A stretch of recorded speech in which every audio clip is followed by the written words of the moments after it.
tertúlia. Meu boa tarde aí para todos e todas. Hoje é dia 10 de fevereiro de 2013, domingo, carnaval. O verbete é de 2564, tem 5 páginas, 47 elogios e 18 máximos. Eu destaco aí a divisão do detalhismo, que tem 14 máximos.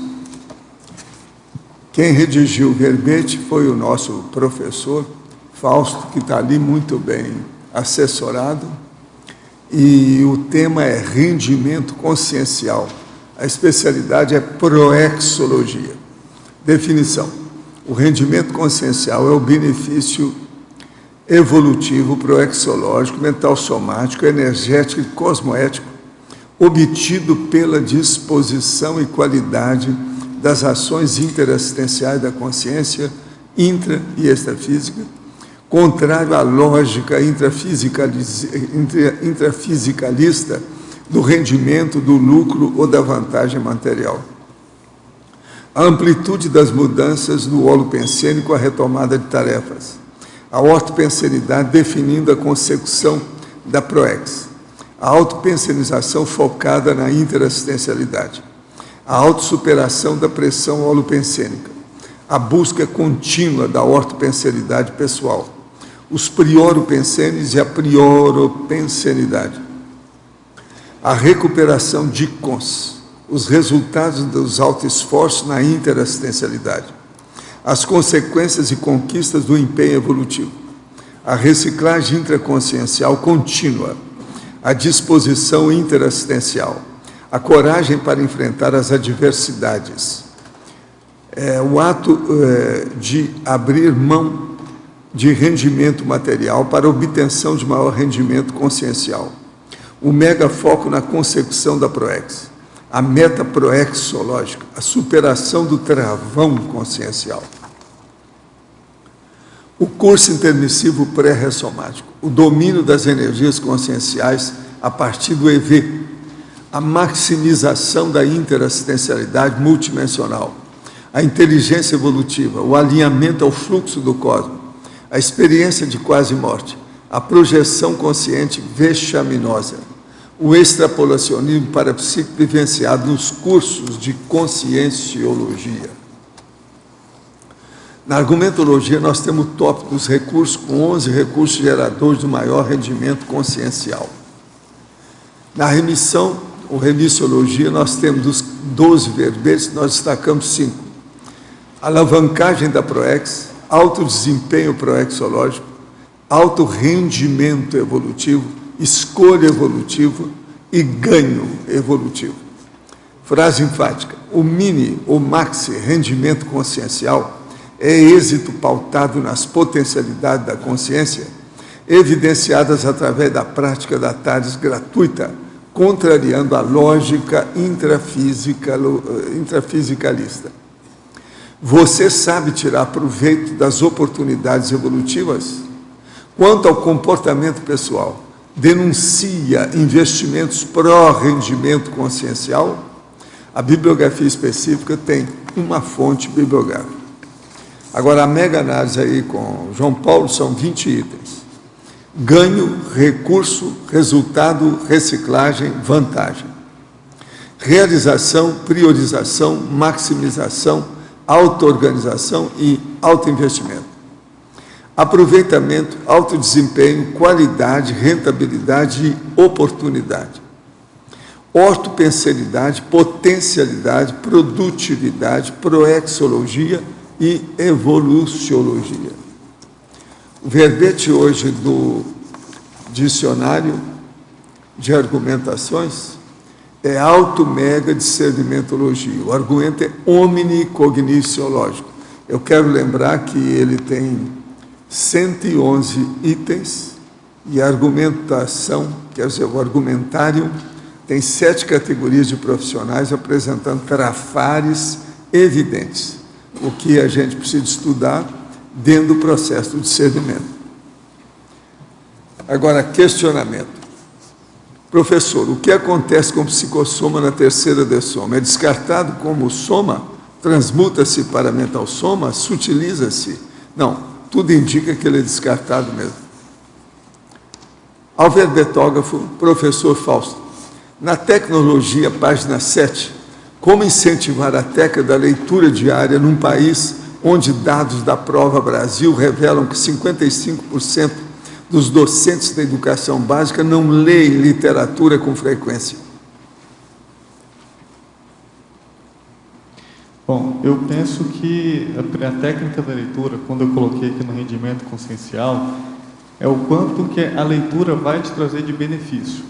Esse incentivo é uma questão de educação, né? Pode vir de casa mesmo, né?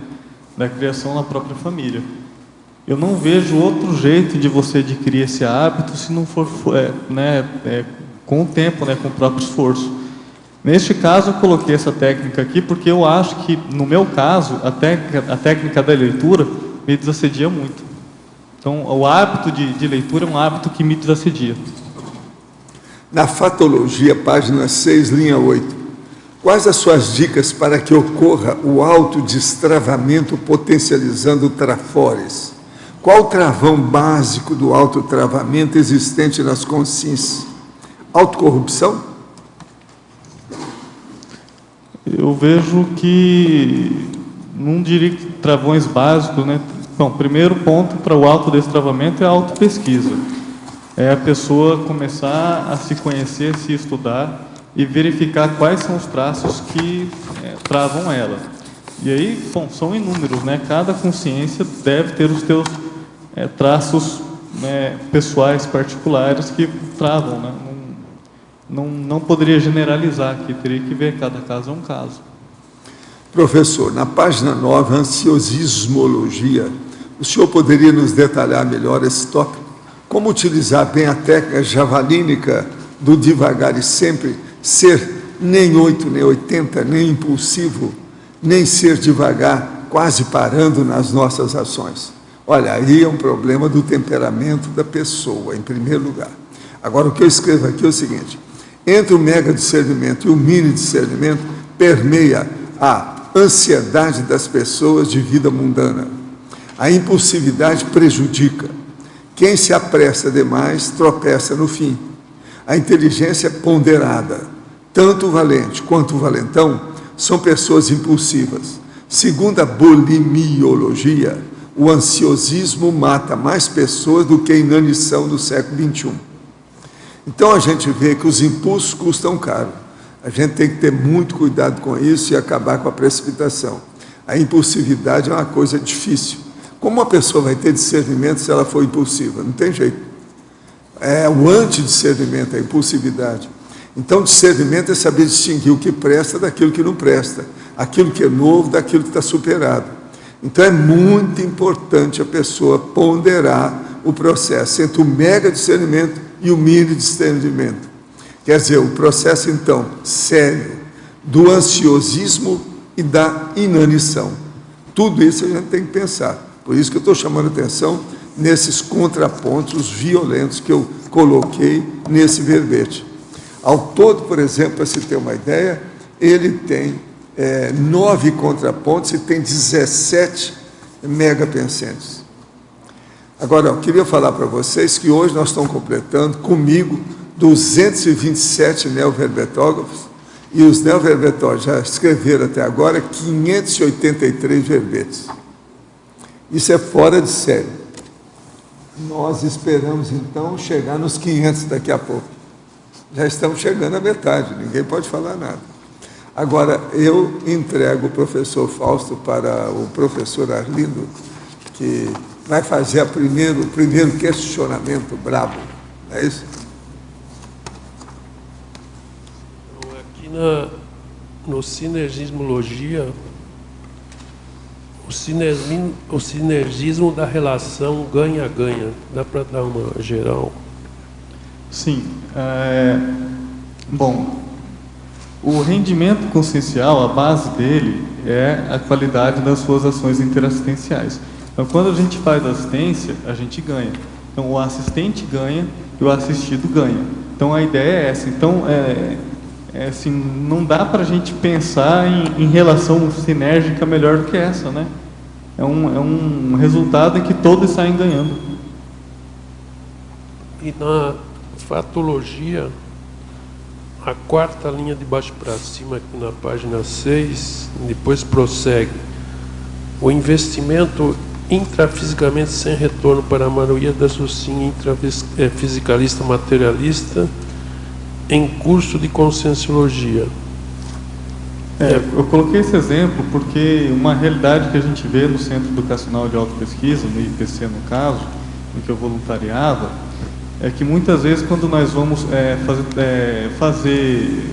procurar fechar turno, convidar aluno para fazer os cursos com a gente, o aluno acha muito caro o curso que a gente oferece.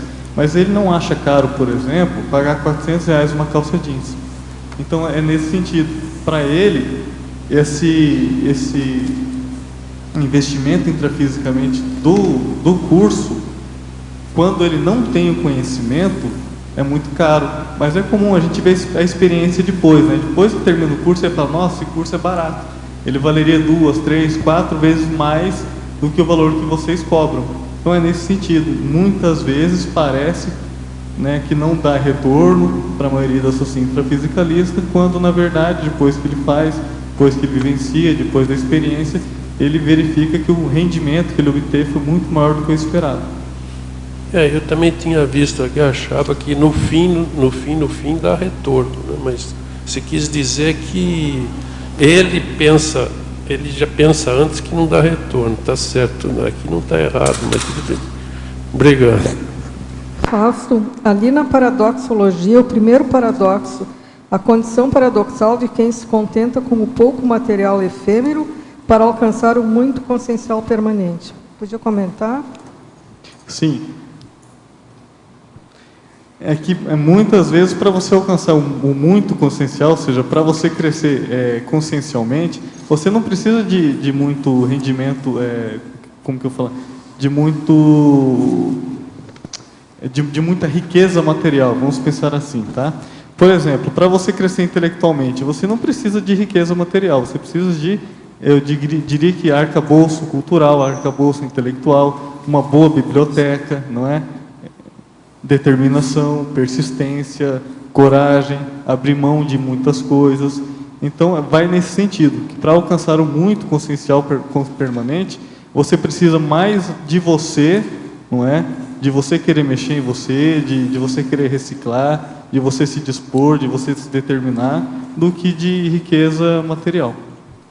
Ok. Agora eu gostaria de perguntar para o professor Valdo, ali no dicionário, na página 9, no complemento, o senhor na terceira linha, o senhor coloca assim, ó, a inteligência é ponderada. Hoje de manhã, o senhor colocou uma outra frase que dizia que a ponderação é coisa de consciência jejuna. O senhor pode comentar as duas coisas juntas? A ponderação é inicial. Se a pessoa não tiver inteligência, ela não é ponderada. Agora, chega num certo ponto que a pessoa não precisa de ponderar mais. Ela já vivenciou tudo. Eu estou falando ponderar no sentido, na acepção, no significado de parar para pensar naquilo, entrar numa inércia apenas de teoria, sem vivência.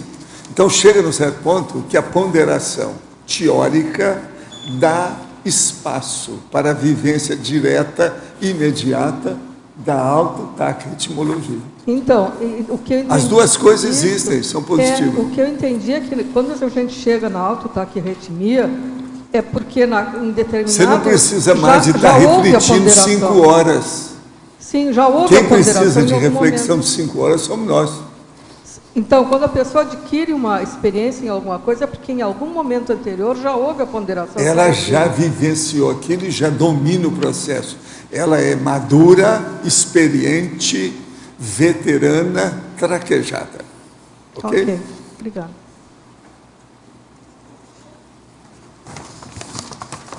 Agora, ó, vê o resto desse verbete, que ele é violento, né? Você deve ter visto, né? São 3 páginas terríveis. Tem mais ou menos aí umas 120 itens, o total todo mesmo, geral. Fausto, aqui na página 6, na fatologia, na 6ª linha, você coloca o acidente trágico renovador, E aí, lá na parafotologia, na página 7, você coloca a experiência de quase morte, na 6ª linha. Você pode fazer uma relação desses dois aspectos com o rendimento consciencial? Posso sim. É que, às vezes, a pessoa não precisa sofrer um acidente trágico renovador. Ela tem vários avisos e ela não percebe que, de repente, está indo, né, digamos que para um caminho meio torto, né? Mas o acidente trágico renovador, ao invés de ser uma tragédia, algo muito pior do que ela pensa, é algo muito bom, em determinado sentido. Não estou falando que é bom sofrer acidente trágico, tá? Mas que para aquela pessoa, naquele momento, o melhor foi ter sofrido aquele acidente trágico, porque naquele caso vai fazer ela pensar, refletir e muitas vezes mudar a própria vida, fazer uma boa viragem de mesa, uma boa reciclagem. No caso da experiência quase morte, vem ao mesmo encontro, né? Que às vezes a pessoa ela passa por uma experiência de quase morte para ela ver uma realidade completamente diferente e aí ela volta, né, e repensa na sua própria vida e retoma a vida de outra forma, com outros olhos. E aí sim ela tem um rendimento muito maior do que aquela que ela vinha vivenciando. Talvez, né, a gente pode pensar que talvez ela, cosmoeticamente, né, pensando em ações interassistenciais, talvez ela não vinha rendendo o esperado, né, ou programado, o que quer que seja. Obrigada.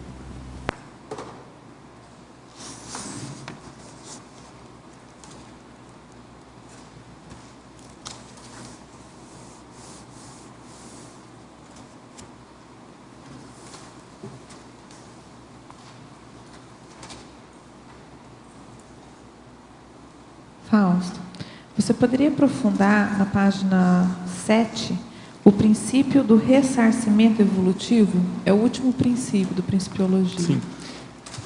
Justamente, quando coloco ressarcimento, é que eu penso em reparação evolutiva, né? Porque todos nós evoluímos em conjunto. Então, é através do ressarcimento, através da interassistência, que nós vamos reparando os nossos erros. Então, por exemplo, vamos pensar aqui na escrita do verbete, na escrita de uma GESCOM.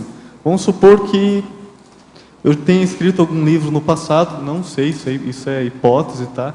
Só que foi bobagem, ou foi um livro que prejudicou muita gente. Então, é através de uma nova GESCOM, através de escrita de verbete, através da assistência, através da TARES, que eu vou procurar fazer esse ressarcimento, essa reparação evolutiva.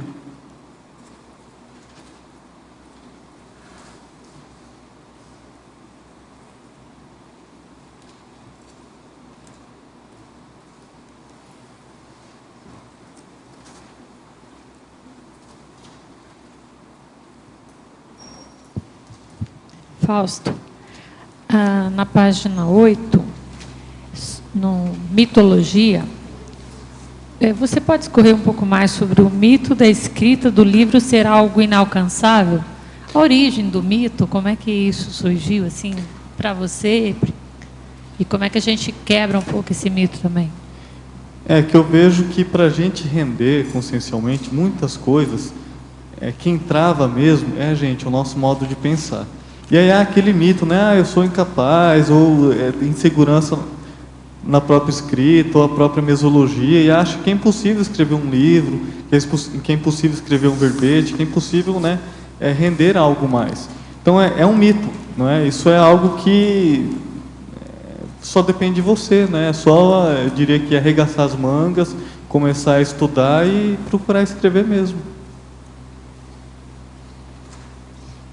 Na página 6, Fatologia, na 6ª linha, o mérito do rendimento consciencial traduzido na Morexis. Poderia explicar? Sim. O rendimento consciencial, quando a gente pensa por exológico, a gente vai obtendo cada vez mais rendimento pela nossa assistência, né? Então, vamos supor que você tem, vamos pensar aqui em tempo, tá?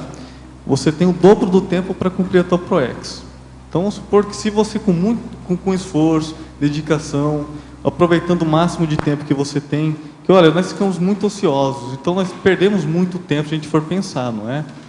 Então, se a gente conseguisse priorizar e focasse com determinação, talvez a gente conseguiria fazer o que a gente tinha que fazer, ao invés de fazer com 70 anos, adiantar isso, fazer com 50, 60 anos. Agora, isso vai dar um fruto, vai te dar um rendimento bom, que seria o quê? Uma moratória existencial. Então, você ganharia mais tempo, ganharia mais deveres, digamos assim, mais obrigações para fazer assistência. Fausto, Adriana aqui no B. Na página 8, em mitologia, você podia ampliar a queda dos mitos milenares por meio das autopesquisas no contexto deste verbete? Sim. É que, mitos milenares. Às vezes a pessoa teve algum trauma ou tem algum mito do seu passado que ela não consegue superar. E aí, com a escrita...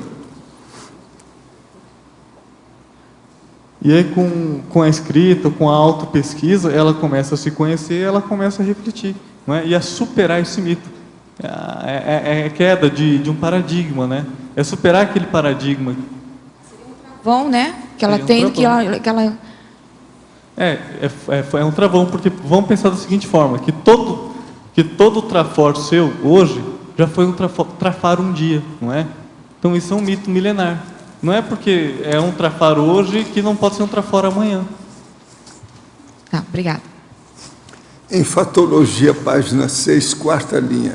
Por favor, aborde o ato de abrir mão de rendimento material para a obtenção de maior rendimento consciencial. Sim. Aqui, neste caso, eu coloquei isso baseado em uma vivência minha. Eu era servidor público federal e era uma condição que me dava muita estabilidade. Então, é uma condição que te dá estabilidade financeira. Porém, eu queria muito mudar para Foz do Iguaçu, não é, para ficar mais perto aqui da fogueira, digamos assim. Só que para isso eu tenho que abrir mão. Então, eu abri mão de uma estabilidade financeira, abri mão de uma série de rendimentos materiais para conseguir estar aqui, porque aqui eu acredito que o meu proveito, o meu rendimento consciencial vai ser muito maior. Aqui eu tenho acesso a laboratórios, aqui eu tenho possibilidade de fazer mais cursos, de aprofundar em muitas coisas. Tem as mini tertúlias. Então, isso para mim me ajuda muito. Ontem mesmo, por exemplo, sexta-feira de manhã eu fiz o laboratório da mobilidade física Vision. Ontem eu fiz o laboratório da despertologia. Eu sei mais... Quer dizer que aqui você tem uma vida consciencialmente faustosa. Ele não pode falar nada. Está de acordo. Em Sinergismologia, página 7, terceira linha. Gostaria que abordasse o sinergismo, coragem evolutiva, renúncias intrafísicas, rendimento consciencial. Bom, esse sinergismo vem bem ao encontro do que nós vínhamos falando. Porque a renúncia intrafísica, como a renúncia, por exemplo, de uma estabilidade financeira, de um concurso, né, de um serviço público federal, exige muita coragem, não é? E essa coragem vai te dar, a partir do momento que você enfrenta, que você renuncia, você vai ter, né, vai ter muito maior rendimento consciencial. Não digo que você vai ter, né, vai depender dos seus esforços e das suas assistências, mas no meu caso, a minha renúncia foi já pensando em fazer assistência. Então eu vi que eu tive um ganho muito maior a partir dessa renúncia intrafísica, mas ela exigiu muita coragem também, porque a gente fica em dúvida, dá medo, todo mundo dá o contra, porque ninguém entende o que você está fazendo, todo mundo acha que é uma loucura isso, mas no fim, a família, os colegas de trabalho, todo mundo dá o contra. Então, você está ficando louco, como que você vai abrir mão de um concurso público, de uma estabilidade e por aí vai. Mas para mim, eu não me arrependo, acho que foi a melhor coisa que eu fiz e, bom, só estou tendo benefício, né? Aqui na letra A, tecnologia, página 7, você poderia explicar como é que você aplicou essa técnica de adiar ganhos imediatos em prol de lucros evolutivos? Exato, é isso que eu vinha dizendo, né? Eu tinha um ganho imediato, muito bom, financeiro, uma estabilidade muito boa, que foi, né, eu adiei esse ganho. Então, agora, o que eu tenho que fazer? Agora eu estou me organizando de novo, procurando assentar para procurar assentar minha vida. Mas, assim, eu abri mão de tudo desse ganho imediato em prol desse lucro evolutivo. Outra coisa que a gente pode pensar aqui é que muitos ganhos imediatos que a gente tem na nossa vida são muito sedutores. Então, nós temos muitas propostas de trabalho muito sedutoras. Então, são ganhos financeiros que, à primeira vista, intrafisicalista, parece ser a melhor oportunidade de trabalho, a melhor oportunidade de ganhar dinheiro e de assentar a vida, né? E aí você vê que talvez você esteja repetindo o passado, e não só além de repetir o passado, que pode ser assim, um mata-burro danado para você sair fora, desviar da sua proexis, né? Então é nesse sentido que eu coloquei essa técnica aqui. Obrigada.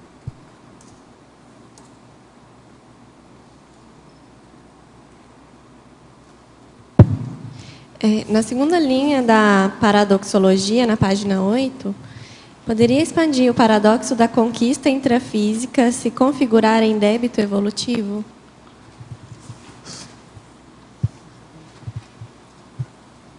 Assim, vamos pensar aqui no meu caso, da conquista intrafísica se configurar em débito evolutivo. Eu sou administrador, tá?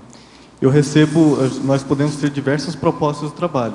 Então, às vezes, a pessoa ela recebe muitas coisas nessa vida. Então, por exemplo, vamos aqui por hipótese falar, o camarada estudou, né, numa universidade super bem conceituada, né, em administração, e recebeu o convite para ser executivo de uma multinacional, uma indústria de cigarro ou uma indústria de armas. Então, aquilo que ela recebeu, de vez ela usar aquilo para, né, fazer ressarcimento, para fazer quitação de dívidas kármicas, ela vai fazer o contrário, né? Ela vai fazer com que aquilo lá aprofunde e aumente o débito evolutivo que ela tem.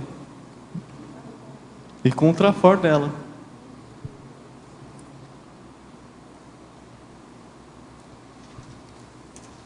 Fausto, aqui na página 8, polinomiologia, segunda linha, segunda e terceira linha.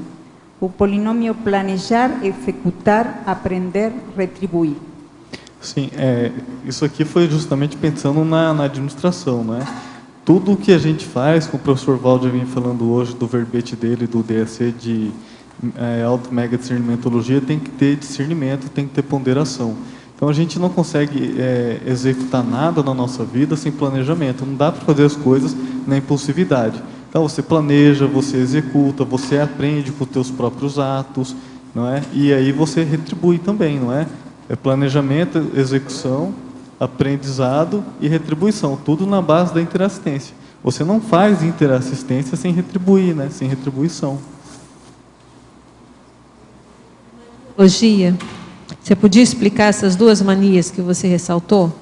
Sim.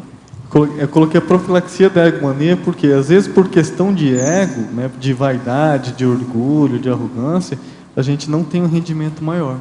Então, né, muitas vezes nós temos muitos traços, muitas fissuras, né, intraconscienciais que travam a gente. E essa reciclagem da patomania é justamente essa reciclagem, não é, desses maus hábitos, desses maus comportamentos, dessas manias ruins que nós temos, né?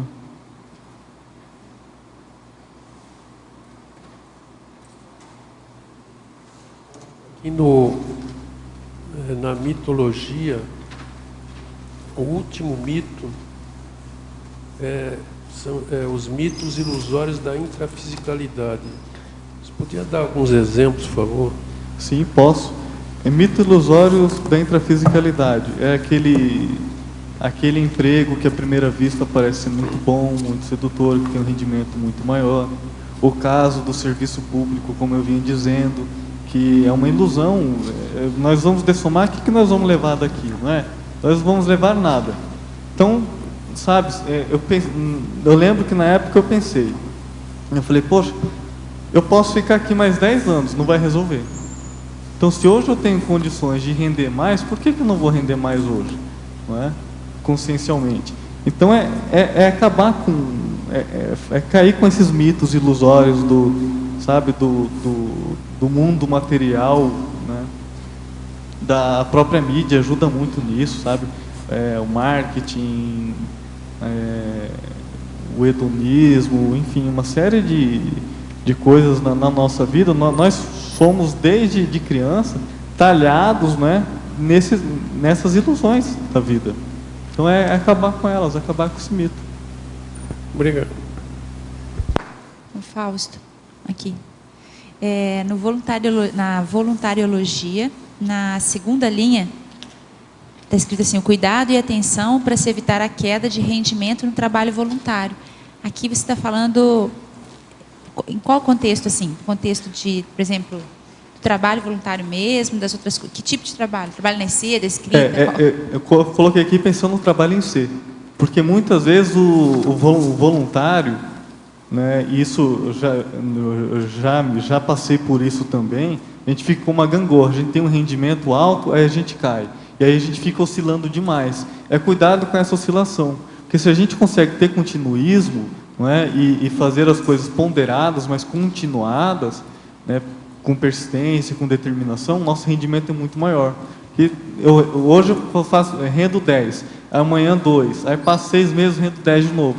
O ideal é a gente ter uma média boa, você não precisa render 10 sempre, mas tudo bem, vamos render 8, vamos render 7 continuamente, é muito melhor. Aí você está considerando o trabalho remunerado que a pessoa faz, a vida dela fora Neste do caso, eu voluntariado considero também? o trabalho voluntariado na instituição conscienciocêntrica. Sim, mas eu quero dizer assim, para manter esse patamar mais ou menos equilibrado, você está considerando todas as variáveis que a pessoa tem que se dedicar, todas as né? variáveis que ela tem que se dedicar. Fausto. Ali no paradoxo do assediador, poder ensinar em paradoxologia, você pode explicar melhor esse item, por favor? Posso sim. O que acontece? O assediador, ele ensina porque ele pega no nosso ponto mais frágil.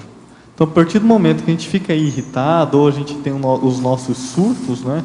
Por exemplo, eu também tenho os meus surtinhos, né? Então, toda vez que a gente tem os nossos surtinhos, o assediador está mostrando o que para a gente? Está mostrando uma fissura, uma brecha que a gente está. Então, na hora que ele mostra aquilo lá, então a gente sabe onde que a gente tem que mexer, né? Então, é aproveitar aquela condição, né? Agradecer, que a gente tem que agradecer. Aí tem a gratidão, né? E a gente fazer essa reciclagem. Opa, pegou num ponto que me irrita muito, que eu não gosto, mas eu tenho que superar isso. Eu tenho que aceitar que eu tenho esse trafar, eu tenho que reciclar isso. Fausto, você falou um pouco sobre esse processo de mudança, né, de deixar um trabalho certo lá e vir para cá. Como que foi para você essa tomada de decisão? E em termos assim de trabalho profissional mesmo, o que te ajudou mais? Como você se planejou? Porque eu vejo que isso é o que mais dificulta muitas pessoas de virem para cá, né? Sim. Foi um processo que eu levei mais ou menos 4 ou 5 meses. Tá? Quando eu comecei a pensar nisso, a primeira coisa que eu fiz foi a técnica da autorreflexão de 5 horas. Então, eu me tranquei em casa, eu isolei, fiquei 5 horas pensando se essa era a decisão mais correta. Porque eu tinha querendo ou não, eu tinha uma condição muito boa lá também. A partir do momento que eu decidi mudar, eu procurei ver casa, eu procurei ver trabalho, não é? E aí eu fui investigando, né, quais seriam as minhas condições aqui em Foz do Iguaçu. Então, por exemplo, eu mudei para cá já empregado. Tá? Então, eu já tinha acertado o emprego, uma série de condições para facilitar a minha vinda. Procurei me calçar, procurei, né, fazer não digo que dá para fazer um pé de meia, mas fazer uma reserva para conseguir vir. Tá? Foi ponderando, foi pensando, foi planejando, sem impulsividade. Fausto,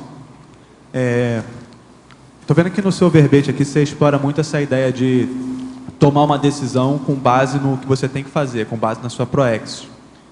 E como tem aqui na culturologia a cultura da mega priorização, quando você tomou essas decisões, você já tinha noção de qual linha que estava a sua proexo?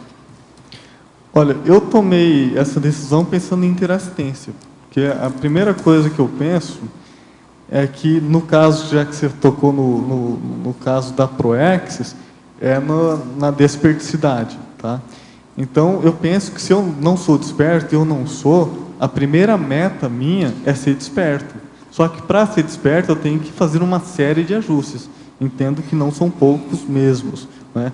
Por isso que eu coloquei lá em Teriologia a teoria da cláusula da desperticidade presente na PROEX da Consim não desperta. Foi pensando nisso. Agora, onde que é mais fácil eu ter essas condições? A Cognópolis me dá uma série de oportunidades para eu fazer esses ajustes. Não é? Aqui nós temos uma fartura de oportunidades. Como eu coloquei lá na argumentologia, aqueles 11 recursos. Foi pensando justamente nisso. Né? Se eu tenho como meta ser desperto, então eu tenho que fazer esses ajustes, não tem jeito, eu não posso... Agora, se eu posso escolher, né? Eu poderia começar a fazer os ajustes hoje, daqui a 5 anos, ou daqui a 10 anos, 15 anos. Eu prefiro começar hoje.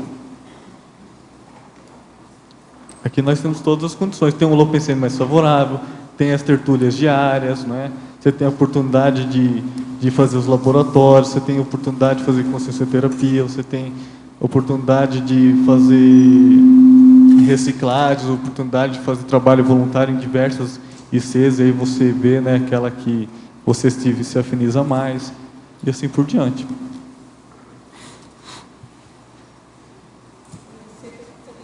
Você parece que é uma pessoa bem organizada, né?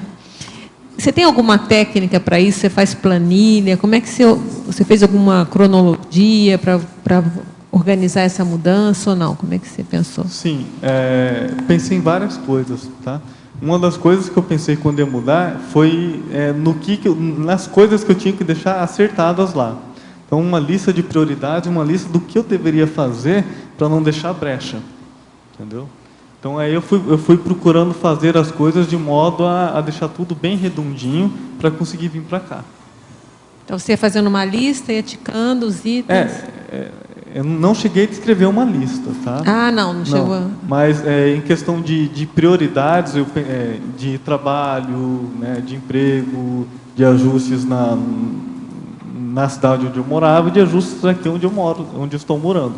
Então, procurei dos dois lados e tapando todos os buracos que eu pensava que existiam, né? Eu sempre pensando, ponderando. Agora, do ponto de vista intrafísico, da minha vida mesmo, eu procuro organizar tudo. Então, eu procuro planilhar todas as coisas, procuro fazer listagens, de modo que eu consiga funcionar melhor, não é?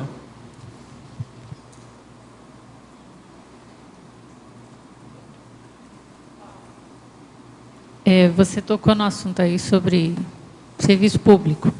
E a gente está em plena febre, né? Esse ano e o ano passado, em relação a novas vagas para concurso público. Você pode falar um pouquinho mais serviço público e rendimento consciencial? Sim, o serviço público ele é muito bom, ele te dá estabilidade. Só que o que eu penso é até onde aquele serviço público, no teu caso, não sei onde né, o que você pensa, pode se configurar também numa interprisão, não é? Porque às vezes a pessoa fica tão presa naquela ideia de estabilidade, porque quer arrumar vida financeira, quer sentar financeiramente, etc. Mas ela está arrumando outro problemão, porque aí depois ela não consegue sair. Né? Fausto, aqui. Tudo bom? Parabéns pela ideia do verbete. E na página 7, por favor, lá embaixo, em ciclologia, eu gostaria que você falasse mais sobre o ciclo da produtividade máxima. Qual é a sua experiência? O que você pensa a respeito desse top 10 aí de produtividade máxima? O que eu penso aqui, o que eu vejo que eu funciono, tá? Quanto mais eu produzo, mais eu rendo, o rendimento é maior. Então, eu vou pegando gosto pela produção. Então, eu escrevo uma página, não quero escrever uma, já quero escrever duas. Eu escrevo duas, não quero escrever duas, quero escrever 3. Eu fico cada vez mais motivado. Inclusive, tem um verbete um tema de verbete que eu mandei para cá, que saiu de um Consim Cobaia, foi uma ideia do Djalma, inclusive.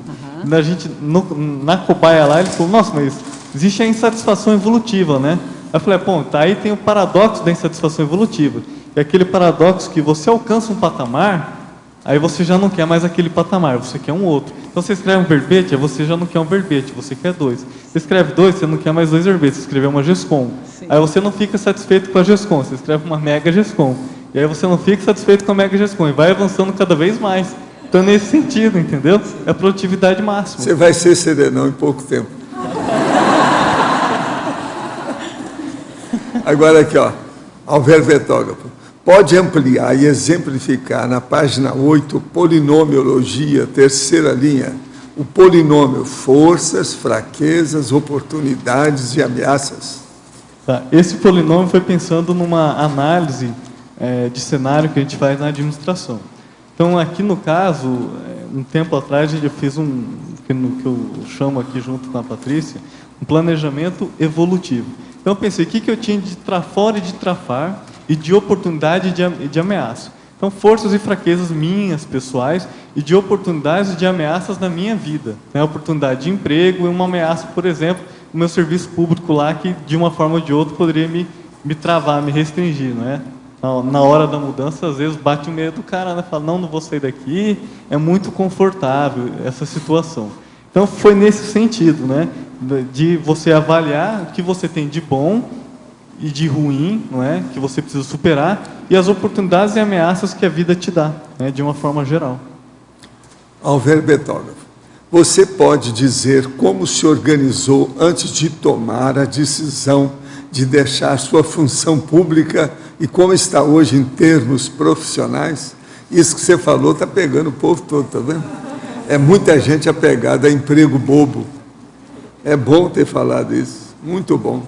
Isso mas aí. Explica bem aí. Por exemplo, nós temos um precedente antes de você. O Wagner Alegrete.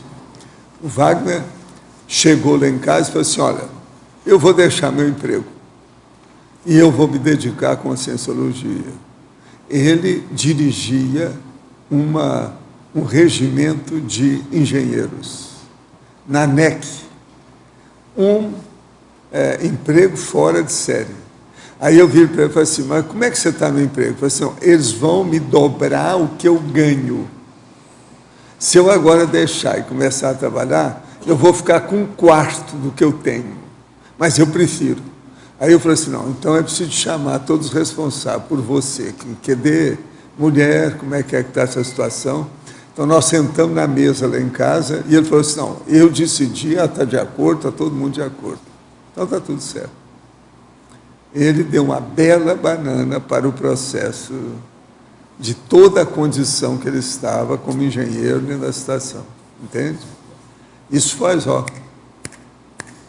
há muito tempo. Isso foi na década de 80. Entende? Só para você ter uma ideia. E hoje ele trabalha aí no exterior, com a coisa toda, tal, seriamente. De modo que é mais ou menos isso aí, seu. Um pouco antes de você. Agora, tem mais gente. Eu estou falando o caso do Wagner, porque esse caso dele chamou atenção. Foi preciso de reunir uma opção de gente para ver como é que ele ia subsistir. Qual era a subsistência dele. Neste caso, o que eu falo eu troquei 12 por meia dúzia, né? Mas não é para a pessoa morrer de fome, né? É para ela ponderar, pensar bastante e ver até onde ela consegue ir. Também não dá para abrir mão do serviço público e chegar aqui desempregado, né? Cada caso é um caso. Mas o processo é a prioridade. O Wagner viu isso, você viu isso. Entende? Faz parte do serviço. Agora aqui, professor, existe heteroassédio sem autoassédio? Na Conscienciologia há a heterocura? Olha, tudo isso é possível, mas é preciso de haver uma predisposição da pessoa. Por exemplo, uma pessoa que ela não liga para o assédio de fora sobre ela, isso é autoassédio. É isso que nós queremos dizer. Então, não existe heteroassédio sem autoassédio. É o autoassédio que predispõe, que embasa, que fundamenta, que faz o receptáculo do heteroassédio. Isso é que a gente tem que ver. Agora, gente, hoje eu queria dizer para vocês, tem uma pessoa que tem nos ajudado muito, participa muito do nosso trabalho e que está completando os seus 17 anos no dia de hoje. É a Fafá, ou seja, a Fabiana, será? Que descobriu.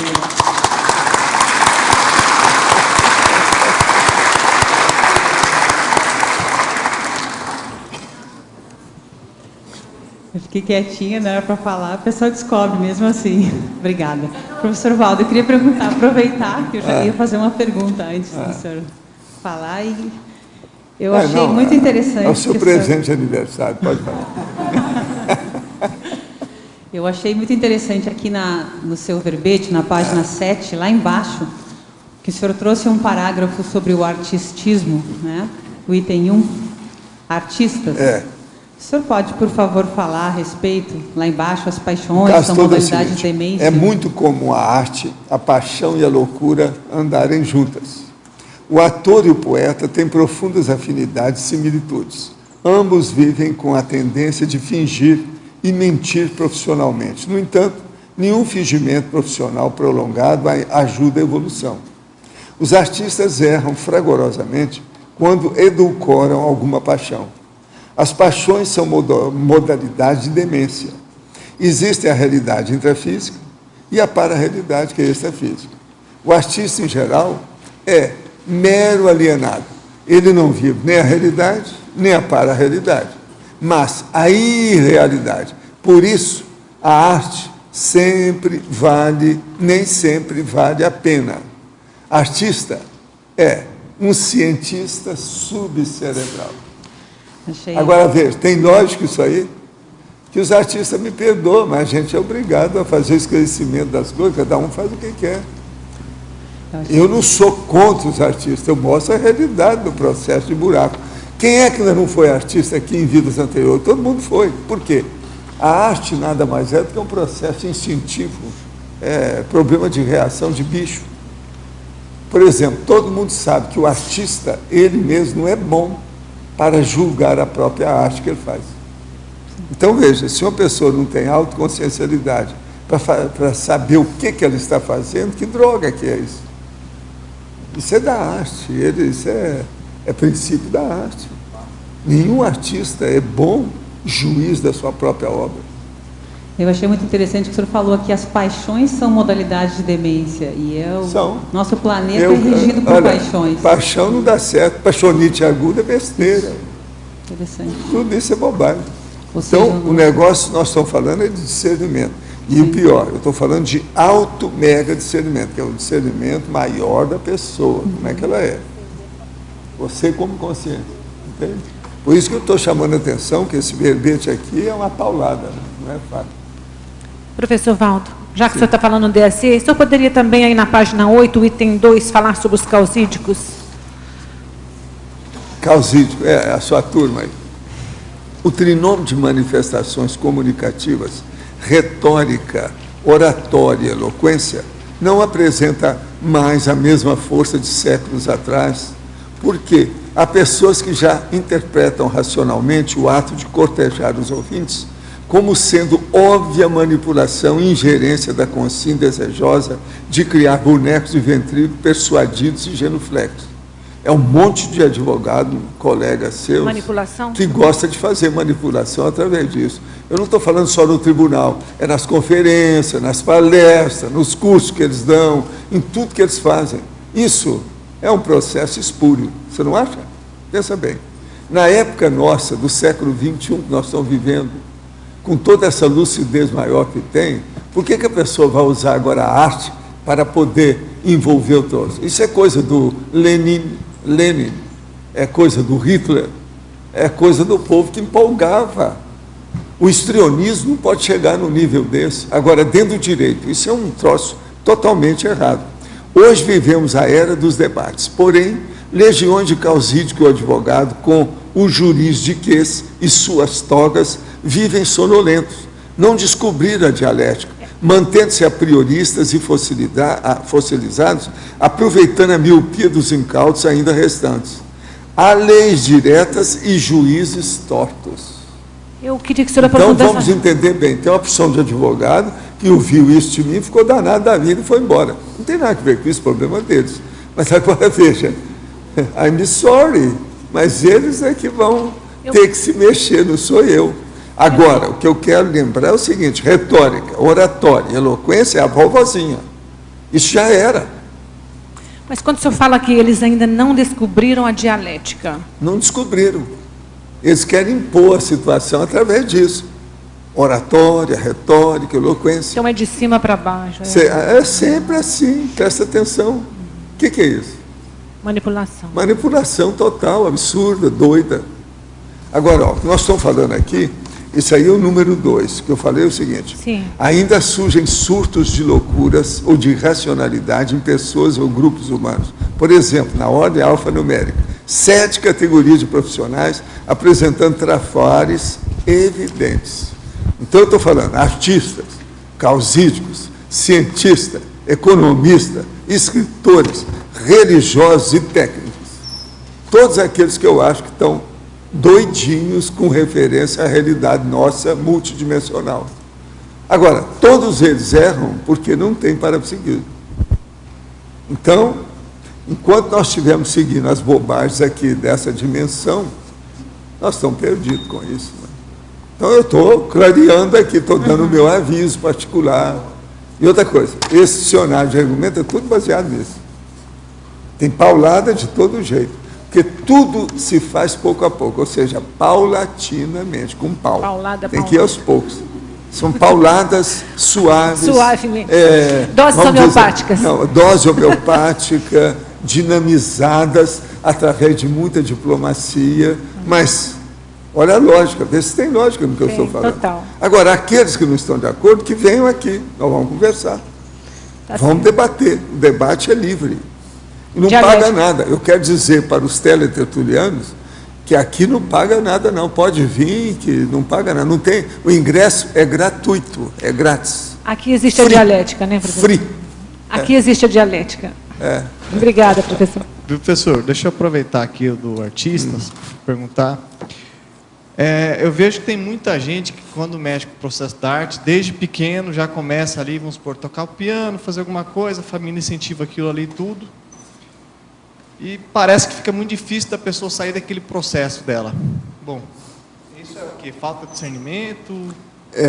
Falta o processo. Uma coisa aí, mais enraizada de apriorismose. A pessoa já tem uma ideia fixa que ela não sai daquilo. Então, ela tem, na verdade, uma neofobia. Ela tem medo das coisas novas. Então, por exemplo, aonde você encontra maior número dessas pessoas é no interior. Uma cidade pequena, por exemplo, que ela sofre de interiorose, que é uma doença crônica do problema da ideia e da mentalidade, do holopensene do interior. Então, por exemplo, lá naquele interior, ela domina tudo. Ela sabe da botica, quer dizer, da farmácia do seu Joaquim. Sabe qual é a venda do seu Antônio.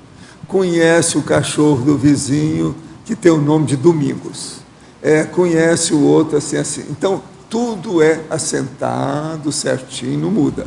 Então, você fala assim, que tal você dar um pulo até o Rio de Janeiro para conhecer o mar? Mas ela está lá no estado do interior, aí que não sai. Estado de Goiás, por exemplo. Tá, não sai. Que tal você ir a Brasília comigo, você vê como é? A pessoa não quer. Por quê? Ela sai, é como se puxasse o tapete dela. Ela fica sem segurança, entendeu? Então, ela mantém o que ela tem, o status quo. Ela não quer mudar. Isso que é o processo mais sério da vida. Agora, o que se passa? Existem as pessoas que têm a tendência dessa inércia, entende? Que fica cadáver antes da hora. Lá pelas tantas, ela está vivendo, mas não sabe que está morta há muito tempo, porque não tem renovação nenhuma, não há reciclagem, não há novidade dentro do processo, nem construtividade. Ela está só no status quo. Todo mundo que estaciona está regredindo, porque a evolução exige que a consciência vá sempre à frente. A vida significa movimento. Se a pessoa ficou inerte, ficou quieta, ela está regredindo. Entende? Ela está virando o quê? Árvore. Entende? Então, o processo todo, nós temos que ter renovação, reciclagem. Por isso que existe a crise de crescimento. As crises de crescimento, às vezes, são abençoadas, é o máximo, é um bálsamo, ajuda a pessoa, para que ela saia daquela condição cadavérica que ela está, paradona, lá, inerte, sem fazer nada. Então, nós temos que ter a movimentação o tempo todo, não podemos viver com repouso, na boa vida. O boavidismo não funciona com o processo de evolução. Tem que ter altos esforços. Para isso, então, por isso que tem essas tendências. Às vezes, numa família, você vê, tem 3 irmãos, um deles é paradão, tem um outro que é super dinâmico, etc. Tal. É diferença, por quê? Por causa da paragenética. São temperamentos diferentes, todo mundo é assim. Valdo, quando você diz aqui os advogados não têm dialética, Quer dizer, eles não debatem a legislação, as coisas deles eles estão ali parados. A maior prova que tem é o seguinte: olha como é que está o judiciário no Brasil. Tudo empurrando com a barriga. Não há um processo de agilização de nada. Eu conversei com o nosso amigo que esteve aí de São Paulo, eles acham que esse negócio do mensalão não vai dar em nada. Eles vão empurrar com a barriga 2 anos. Então, tem gente que não está confiando nada nesse Joaquim Barbosa também não. Isso tudo aí é pro forma, tudo é retórica. Você entendendo como é que é? Eu estou para ver quem é que vai para a cadeia, como é que é o negócio. A imprensa, uma boa parte dela está calada com as coisas, já não vê nada. Não existe oposição no Brasil. Agora parece que estão comprando a imprensa, porque está tudo ficado calado. Já tem uma revista aí que já é comprada pelo governo, totalmente. A legislação, que é a Carta Capital. A legislação, quer dizer, os outros, será que já estão começando a entrar nessa? Eu não sei como é que é. Eles também estão na mesmice, vão se repetindo as coisas. Essa coisa de, não vai dar nada no mensalão, é repeteco do que houve. E eles estão ali sem debate, sem nada. Eles estão levando agora. Outra coisa também que me falaram é o seguinte: saiu agora um jornal lá em São Paulo, eu estou falando de novo aqui, eu estive falando isso ontem, que a pessoa viu lá o jornal, eu ainda não vi, é um jornal de São Paulo que trouxe as primeiras notícias assim, maiores. Mas vamos ver se isso aparece nas outras revistas ou qualquer coisa por aí. Que eles estão manipulando a Mega Sena e o processo da loteria. Então, estão ganhando um monte de dinheiro. E é o povo do PT que está fazendo isso. Agora, parece que já ganharam mais de 500 vezes. E tem um jeito de fazer isso através de números que eles colocam lá e mexem no processo do sorteio. Agora, o Brasil já tinha uma pessoa antes que já tinha ganho mais de 200 vezes na loteria. Mas agora o PT parece que tem uma organização técnica, com máquinas e o negócio todo para ganhar o processo. Então, para onde vai isso? Onde é que está esse dinheiro? Então, o que eles pretendem com isso? A gente tem que estar de olho daqui para frente. Não pode ter ditadura no Brasil. Como é que vai ser isso? Professor Outra Val. coisa, o PT já tem uma semi-ditadura, porque eles estão influindo no problema da nossa política internacional. A chancelaria, o ministro das Relações Exteriores, ele não pode ser mandado por partido. Tem que ser toda a população que tem que decidir o negócio, que é o Brasil com os outros países. Não pode ter um partido dominando isso. E outra coisa, tudo indica que está sendo dominado. As coisas que a gente vê por aí, essa bobajada, por exemplo, o Lula, esses dias estava lá, com Fidel Castro. O homem há 50 anos é ditador, o Lula não tem cabeça, né? E está lá. Só porque tem alguma afinidade com o processo dele. Só porque está atendendo o cara da Venezuela, que é outro piradão. Como é que fica isso? Professor Valdo. Sim. Tânia. Quando o senhor fala na política, quando fala essa coisa, o senhor lembra dos anões da... Eram os anões, né? Os anões, você está lembrando, o nome era anões. Mas agora é pior, agora é o PT que está fazendo isso. Sim, efetivamente, o senhor também falou que nada vai acontecer, eu também estou desconfiando. Como é que é? Que nada vai acontecer depois Não, até agora eu ainda não vi nada do mensalão. Eles falaram muito, mas eu não vi nada. Quem é que está na cadeia? Como é que é o negócio? Vocês viram alguma coisa? Eu não vi nada. E também o Senado escolheu, votação secreta, o presidente, que eu nem falo o nome dele, que... Pois é, agora, ó, me dá, eu estou desconfiado hoje até do Joaquim Barbosa. Vamos ver o que é esse homem... Pois é, Joaquim Barbosa. A gente está batendo palma para ele, parece que tudo é fogo de palha. Mas é o Supremo... Tudo Supremo... é carnaval, igual hoje, domingo de carnaval.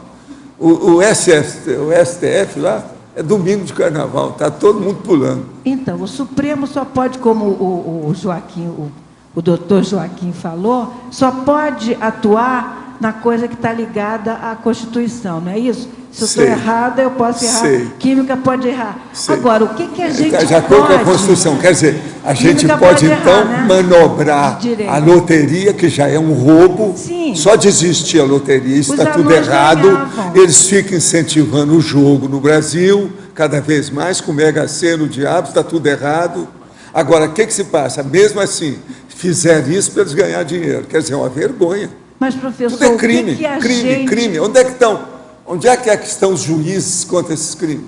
Pois é, o que... Agora, ó, uma coisa boa é você ver o Datena. Todo dia ele está falando essas coisas. Eu não assisto. Pois é, mas aquilo não é tão chocante. E adianta o Pois Datena? E o que agora, eu posso não, mas fazer? agora é bom falar. Veja, eu tenho muita pena do Datena. Dá pena do Datena. Sabe por quê? Há quantos anos? Ele está quase há 20 anos falando essas coisas e não descansa. O homem tem uma paciência para estar repetindo aquilo. Olha, já disseram aqui que vale a pena porque ele ganha 1 milhão por mês. Pois Ou talvez mais, né? É. Ganha até... Talvez até ele seja... Mas não pago pra interessa. fazer Se o cara exatamente ganhasse 1 isso. bilhão, se ele falasse a verdade, pelo menos para esclarecer, já está valendo. Esse povo não, eles roubam bilhões e não falam a verdade. Quer dizer, não tem esclarecimento de nada. Professor, o que a gente pode Então, fazer aquele pouquinho efetivamente? que estiver fazendo algum esclarecimento, a gente tem que bater palma. Eu estava batendo palma por Joaquim Barbosa, mas já estou recuando. Pois é. Já estou com desconfiança. Estou em ponto de interrogação, porque o negócio está demorando demais. Eu não vi ninguém algemado. Eu quero ver o povo algemado. Roubaram da gente, como é que fica? Professor, o que cada pessoa pode fazer para atuar aí? É mandar e-mail para cá? É fazer o quê? O que a gente pode fazer? A primeira coisa, manda energia para ver se inspira esse povo, às vezes ajuda. Vamos mandar energia, o que eu estou fazendo, mandar energia para a presidenta. Vamos ver o que é que dá. Porque muita coisa pode sair dela. Vamos ver se mexe nos gurgumilos do orgulho dela, para ela reagir. Ela não foi guerrilheira? Então esse é o papel. Vamos ver o que é que tem para ver se ela reage positivamente com isso. Para não ser vendida de tudo quanto é jeito que está aí. Então, mandar energia. Muito obrigada. Professor Valdo. Outra coisa, existe outra coisa em São Paulo que eles me falaram essa semana. É gente que veio de lá, que está vendo a coisa de perto. E tem um processo aí também, que inclusive está mexendo com o processo todo aí, num tal IDEB, que é um processo de educação, que aqui tudo teve uma ordem deles lá, que é junto ao Ministério da Educação, para passar todo mundo. Todo mundo que não estava passando, eles mandaram para a rua. Agora eles já estão com, vamos dizer, parece, documentação com essas coisas. Eu até queria saber se isso aconteceu aqui, em Foz do Iguaçu. O senhor está falando do Pra IDEB, ver. que é o índice? É? Esse índice, IDEB? Não, é o que eles me falaram, que o negócio é de educação. Então, tinha uma ordem para todo mundo passar. Coisa mesmo, ministério. Quer dizer, um negócio para valer, oficialmente. Isso aí eu também estou de olho para ver. Bom, Professor Valdo. eu entrei... Deixa, pode falar. Em relação a isso tudo judiciário, eu também saí do serviço público recentemente, trabalhei 11 anos no judiciário e conheço bem as mazelas do poder. Agora, tem uma coisa... Você era vogal? E concordo, né? E concordo, fui assessora, desembargadora, mas antes disso eu fui estagiária no Ministério Público, fui estagiária no Tribunal de Justiça, então eu comecei... Você está sabendo tudo, que tal você escrever um livro para mostrar essa realidade? Pois é, estava pensando... Eu espero isso em você. Estamos cobrando em nome da humanidade. Agora, eu concordo com tudo isso. Isso é fato. Inclusive, no dicionário, o senhor colocou lá no causídico, no final, o senhor colocou a leis direitas e juiz tortos. Ok. E realmente isso é um fato. Agora, o que as pessoas não falam é que o legislativo, ele manipula para que essas coisas aconteçam. Então, eu trabalhei com o desembargador Pedro Couto, que o senhor conhece um pouco da história dele. E, nesse contexto, era um desembargador que ficava de mãos atadas, porque a lei, ela não dava oportunidade, e, nesse caso, há uma manipulação política também. Mas por que é que eles não juntam todos para mudar o processo? Muda a Constituição, muda a lei. Sim, vamos dar um mas jeito. aí a Constituição... Aqui, ó, já fizeram até piquetes na rua para ver a renovação judiciária. Quer dizer, ninguém faz. Sim, aí existem as cláusulas pétreas na Constituição Federal, que não se muda assim numa... Então, todo um sistema organizado, que a Tânia perguntou, o que a gente faz? Não é simples, não é uma coisa simples. Escuta, olha o Renan Calheiros. A reforma do judiciário está faltando. Olha esse Paulo Maluf que está solto e livre na rua. Concordo com tudo Como é que isso. fica? Agora, o que acontece é quando, aí eu estou colocando em algumas situações em que há um juiz bem intencionado, ele esbarra na legislação. A lei não proporciona, por exemplo, Uma pessoa que tem bons antecedentes... Mas por que ele não vai na rua e junta os outros também, juristas, para fazer uma declaração do negócio? O que estão esperando? É uma questão complicada, eu acho. O negócio todo é esse. Eu vejo que eles amolecem. Há muita covardia no judiciário, sendo que eles é que deviam mandar. No Brasil, quem deve mandar em primeiro lugar é o judiciário. Na minha terra é isso. Dentro da democracia, isso, tudo é isso. Se eles não mandam, os maiores culpados pelo processo do poder paralelo que tem no Brasil, o governo paralelo que tem, é o judiciário. Você vai culpar quem? Quem é que são os responsáveis pelas leis? Não são eles? Agora, a responsabilidade... Outra coisa, e esse monte de policial que eles estão matando? E essas 72 insurreições e trabalho bravo que está havendo em Santa Catarina? O que é isso? Quer dizer, o poder paralelo está começando a tomar conta do Brasil. Eles já mandavam a parte em São Paulo, matando gente, queimando ônibus, fazendo o diabo. Já fizeram isso no Rio não sei quantas vezes. Agora, entraram em Santa Catarina. Daqui a pouco, como é que vai ser? Valdo, eu vejo, como diz lá o Boris Casoy, é uma vergonha, porque, olha, as leis são brandas e ficam arrumando um monte de coisa, e quem está de fora, que não é advogado nada, parece que entende mais do que essa gente, sabe? Que está vendo tudo errado. O Datena não é advogado, ele está vendo toda essa barbaridade. A lei não funciona, é branda, o cara pega 30 anos, sai com 5. Pois é, não, mas isso... uma doideira. O Datena fala isso há mais de 15 querer anos. defender o quê, cara? Agora, outra coisa, a democracia representativa, eu vejo assim no mundo inteiro, não existe. Tudo é ditadura. Só que tem ditadura mais dura e a menos dura. Aqui está começando a endurecer, mas não existe democracia. Pois é, mas agora você não viu lá o que é que o Beliscão está fazendo na sua Itália lá? Então, pior lá também. Ele voltou agora, está falando mesmo as mesmas mas sem coisas. vergonhice total. Berlusconi, que é o se repete nos vários países, não existe democracia, porque o povo não participa do poder, os três poderes lá entram na corrupção e ficam inventando história, advogado. Não, e o processo é o seguinte, o PT andou comprando os outros partidos. Aqui está pior, aqui está ficando pior. O negócio está bravo. O mensalão, não é que os caras não foram para a cadeia, pior, o mensalão continua. Eles estão comprando o povo dos outros partidos. Está na cara aí, as coisas que tem. Olha o vice-presidente, o Temer, como é que obedece tudo que tem para eles, lá não tem nada. Onde é que tem oposição no Brasil? Não tem mais nenhuma. Quem é que fala? Ninguém. Para onde nós vamos? Professor Valdo, sim. Mudando um pouquinho o foco, na página 9 do seu verbete, o senhor poderia falar um pouco sobre os técnicos, o item 7? Técnico, a matança está entre as tecnologias que cresceram mais nos últimos 27 na Terra. Os romanos matavam cada pessoa com um leão. Quer dizer, eles colocavam a pessoa lá na arena e soltavam a pessoa isolada, tudo fechado. E aí soltava o leão ia lá e matava o cara. Então, os estadunidenses mataram milhares de pessoas em 1 minuto com um estouro. É a chamada bomba atômica, fissão nuclear. Dentre os piores artefatos tecnológicos criados pelo homem em todos os tempos, se destacam as horroríveis câmaras de gás, inventadas pelos nazistas na Segunda Guerra Mundial, objetivando o extermínio dos judeus. Tais câmaras de morte precederam as também tenebrosas bombas atômicas explodidas pelo estadunidense em 1945. Bombas, máquinas genocidas.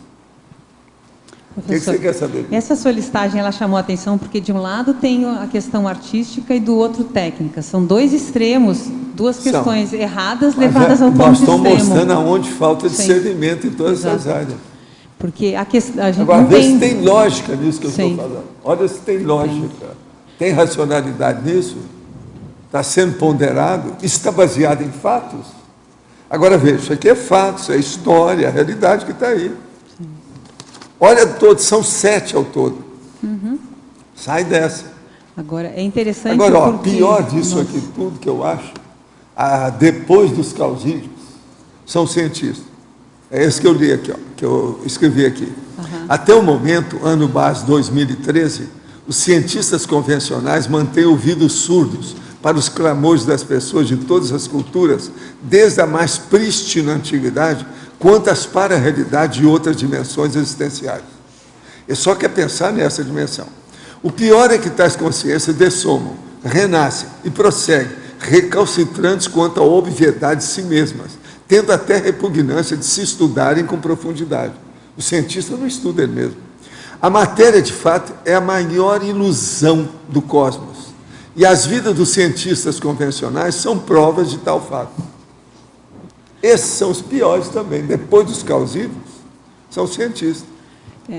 E tem o cara, esse aqui é o pior, é o terceiro ainda, que é pior, eu não sei quem é o pior deles. Aquele que chega para mim e fala assim, Valdo, eu estive examinando tudo, estou de pleno acordo com você, mas eu não posso assinar embaixo, nem falar nada, porque eu não posso mudar minha autobiografia, que eu tenho meu filho, eu tenho minha filha, eu tenho minha vida que eu tenho que preservar, tem isso, tem aquilo. Aí eu vi para você, você está aposentado? Eu falei assim, estou já na porta da aposentadoria, vou deixar tudo, mas... Então ele ia receber um monte de homenagem por causa da aposentadoria, aquele negócio todo, não podia voltar atrás. Então eu viro para ele e falei assim, então ó, a gente se encontra pelas quebradas da evolução, vamos ver pelo milênio próximo o que vai acontecer. Professor Valdo. Isso é das piores coisas que tem. O senhor vê que eu acho muito sério, porque o cientista e o técnico, eles detêm o foco. Eles têm um foco, mas completamente errado, que o artista soa tanto para conseguir chegar lá, né? Então, o cientista tem o foco, mas fica no material. O técnico tem o foco, mas vai na bomba atômica.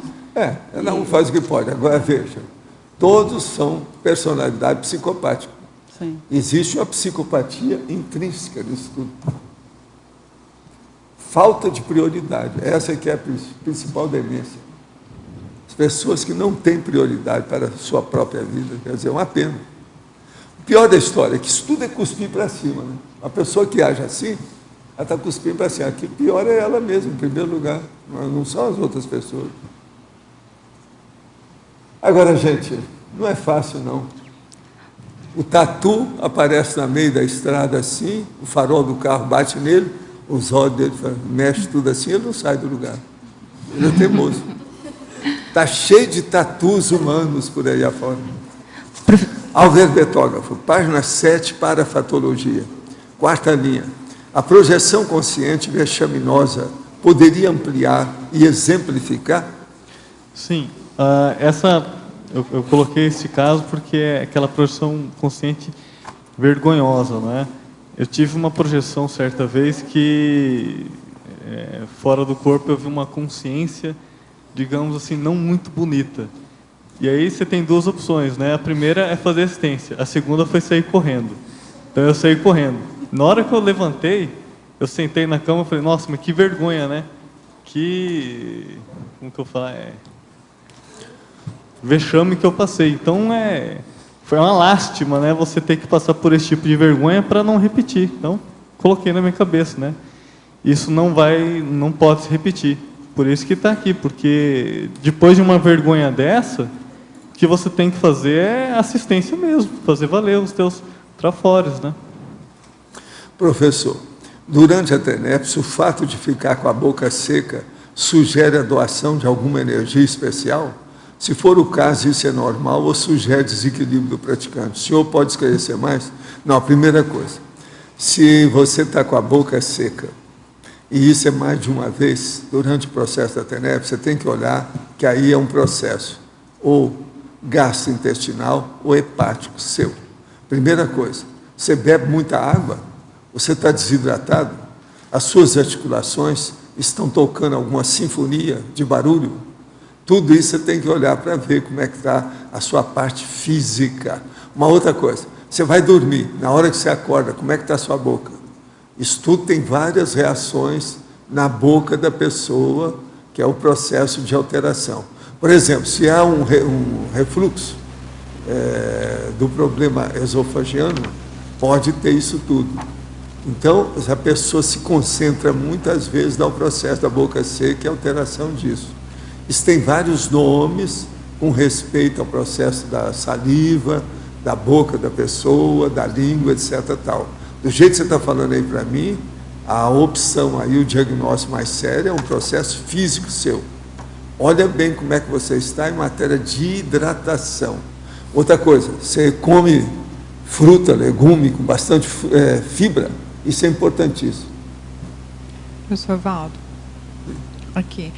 Eu queria que você falasse mais, porque dentro aqui no verbete de hoje, você fala da obra-prima da consciência intermissivista, ali no adendo. Mas eu queria entender como é que se dá essa condição da obra-prima da pessoa. É algum aspecto que ela está devendo mais? Eu queria que você aprofundasse. Não, a obra-prima é aquilo que ela já tem experiência. Ela fez muito artigo, às vezes já defendeu vários verbetes aqui, escreveu até algum livro dela, mas aquilo passou o tempo.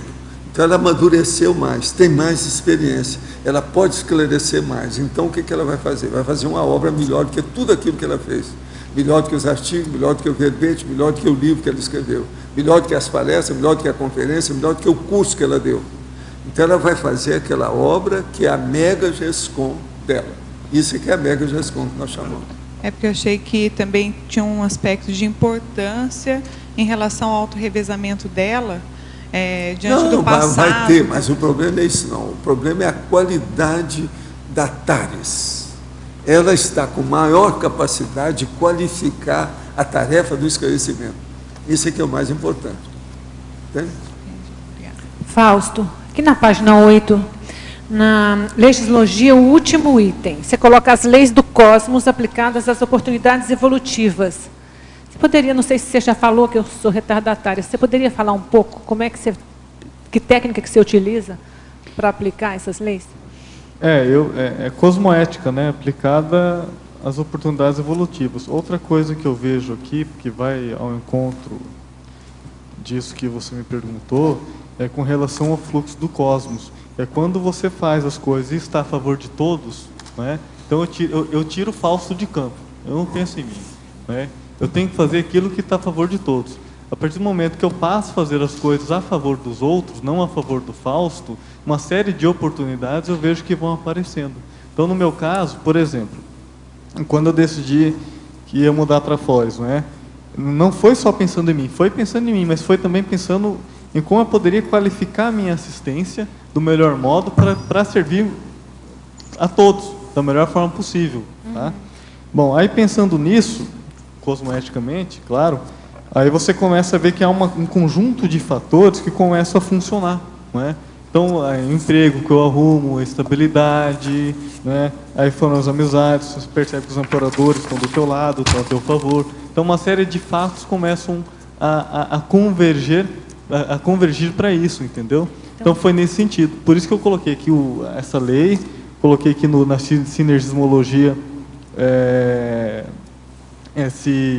o fluxo do cosmos, a sincronicidade e o fluxo do cosmos na parafatologia. Entendi. Então é estar lúcido para entrar no fluxo dos cosmos. Estar lúcido, assim, eu penso que é questão de intenção também, não é? Intenção. Tudo vai da intenção da pessoa. Então, se a tua intenção é fazer assistência, estar a favor de todos, eu penso que você nunca perde fazendo assistência. Não é? Você não tem como errar se você faz assistência. Tá certo. Obrigada, parabéns.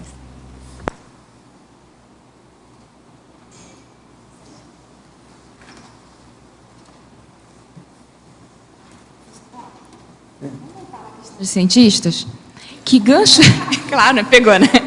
Não, assim, que gancho didático a gente pode usar na revista dos doutores da Conscienciologia para poder acessá-los? Eu não entendi isso. Que gancho didático a gente pode usar nos artigos da revista dos doutores da Conscienciologia para acessar o cientista? Porque se a gente entrar Não, a primeira coisa não é isso, não. Primeira coisa, você tem que notar isso que eu estou tentando expor aqui. A diferença do conscienciólogo para o cientista convencional. A revista que nós estávamos falando, aquela sobre o processo antiparadigmas, ou paradigmas, ou megaparadigmas, ou qualquer coisa nesse sentido, eu não sei como é que vai ser a revista. Essa aí é que tem que expor o que é que tem. E a gente começar a falar essas realidades que eu estou falando aqui contra o processo da ciência convencional. Por exemplo, a pergunta clássica: por que o cientista não estuda ele mesmo? Agora veja, aquilo que eu mostro aqui para vocês. Eu pego a energia, jogo em você, você sente. Por que que o cientista também não vai fazer isso? Eu não tenho nem curiosidade. O cientista tem que ser curioso. Ele devia saber que tem gente que faz isso. E tem gente que tem a reação positiva. Por que que ele não vê? Ele não vê porque ele está acomodado. Não é cientista coisa nenhuma. É palerma, no caso. Ele não quer saber, não quer, inamovível. Você está entendendo como é que é? Agora, eu teria que ver que ele tem energia por ele. Por que que a ciência não estuda isso? Agora é todo mundo acomodado, rasgando seda dentro daquilo. Então, veja, é um processo econômico-financeiro. E outra coisa, a base disso são os judeus. E os judeus que tomam conta do processo de dinheiro, o dólar, é o problema da cifrão. Então, o problema todo aí. E outra coisa, o judeu é comandado por um processo mais antigo que o Novo Testamento, é o Velho Testamento. É dos judeus que nasceram as outras religiões, e é o processo da ciência toda que está aí, é baseado neles. Quem é que ganha mais prêmio Nobel? Principalmente ciência. Tudo é judeu. Quem é que está comandando isso tudo? Eles. Quem é que manda mais na mídia, a grande mídia internacional? Judeus. Quem é que manda em Hollywood? Judeus. Tudo é assim. Então, veja, se de ver. Agora, uma pessoa, ela teria que enfrentar a situação. Nem todo mundo tem hormônio, tem testosterona para enfrentar isso aí. Porque tem que arrostar um trabalho enorme, porque há muito tempo que eles estão dominando isso, há mais de 200 anos. E a pessoa tem dificuldade de sair disso. Outra coisa, fizeram aí a parapsicologia. A parapsicologia logo se enquadrou no processo e não sai daquilo. Eles arranjaram uns 4, 5 fenômenos, fica só naquilo, não sai daquilo. Todos que vieram, eles cortaram. O Heine fez uma força danada, deu para trás. Um monte deles, todos eles deram para trás. Teve um outro aí que andou estudando o processo dentro da psicologia, para colocar lá outras coisas mais avançadas. Também você vai estudar qualquer coisa disso, tem um monte de faculdade aí que nem toca para a psicologia. Então, todo mundo acomodado, e como é que fica? Isso é a ciência atual, a ciência convencional. Outra coisa, não há cosmoética dentro dessa ciência, você sabe. A hora que tem o cara que era considerado o maior, o top do século XX, o Einstein, o cara está lá, o Einstein. Agora, o que faz? Quem é que fez a carta para desencadear o problema da bomba atômica, para matar todo mundo, foi ele. No entanto, ele escrevia que ele era 100% da fraternidade. Tudo conversa fiada. Judeu. Presta atenção. Então, por aí a gente vai vendo como é que são as coisas atuais da ciência e a situação que está aí. Não é fácil, nós temos muita coisa pela frente. Quem tem um pouco de discernimento perante esse circo de antidiscernimento que está na Terra, a pessoa tem que ter muita tranquilidade íntima para ver isso tudo, entende? E dar um jeito de começar a trabalhar, do jeito que eu tenho feito força, para, pelo menos, debater o problema do discernimento, do esclarecimento, da informação, para ver o que é prioritário na evolução.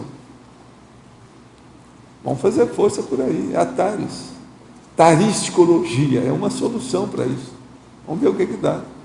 Agora, o que eu vejo é o seguinte: a Terra está passando pela reurbanologia, Reurbex. Isso é inevitável. Isso veio para ficar. Que demore mais 10 anos, mais 100 anos, mais 1 milênio, mas isso tudo vai mudar. Isso não vai continuar assim. Agora, quanto mais depressa a pessoa mudar, melhor para ela, melhor para nós todos. Por isso que a gente fala. Agora, nós vamos deixar o negócio passar, a evolução a passo de lesma, de tartaruga, de cágado, ou nós vamos agilizar um pouco, dinamizar um pouco isso aí. A gente está tentando dinamizar, só isso. Agora, que isso eu acho inevitável, a evolução é inevitável, ela é irresistível, não tem por onde escapar. Tudo isso, então, vai ser levado de roldão, cedo ou tarde. É a era que chegou, é a era dos serenões. Por isso que eu estou falando aqui na conscienciologia. A era da conscienciologia é a era da cosmoética, é a era da reciclagem. Não tem outro jeito. É o Urbex. Olha se tem lógica isso tudo. Valdo, eu já andei pesquisando muito coisa de ciência convencional, tentar comparar com a conscienciologia. Aí não se chega a nada. Por quê? O maior déficit do cientista é a falta de parapsiquismo, de cosmoética. A ciência convencional, ela é ultra anticosmoética.